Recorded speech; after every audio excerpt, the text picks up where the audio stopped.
So today's message is about நம்மளுடைய பாதை, நம்மளுடைய தேர்ந்தெடுத்த பயணம் இது சரிதானா அப்படின்னு எப்படி கண்டுபிடிக்கிறது அப்படிங்கிற மாதிரியான ஒரு மெசேஜ் இது. ஸோ இப்போ தான் ஒரு புக்கில் படித்தேன். So the lines was so interesting. I just wanted to share it with you all. And இப்போ நம்ம ஒரு பயணம், ஒரு பாதையை தேர்ந்தெடுக்கிறோம் அப்படின்னு வச்சுக்கோங்களேன்.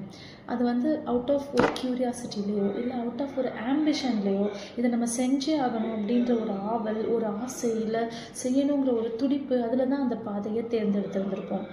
அண்ட் அதில் நிறையா ரிஸ்க் இருந்திருக்கும். அந்த ரிஸ்கெல்லாம் தாண்டி கூட அந்த பாதையை நம்ம தொடர்ந்து ரசிக்கவும் ஆரம்பிச்சிருப்போம். அந்த பாதையில் பல சோதனைகளை கடந்து அந்த பாதையை நம்ம பயணம் மேற்கொண்டுட்டு தான் இருந்திருப்போம்.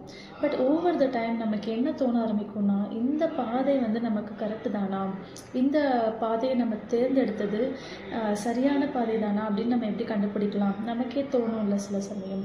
ஸோ அதுக்கான ஒரு டிப் தான் இப்போ நான் சொல்ல போகிறது.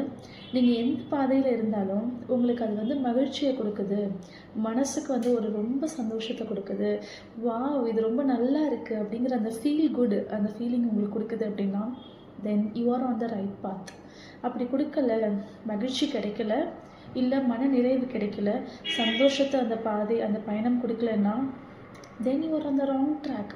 It's time to change the track. Just think about it. Thank you.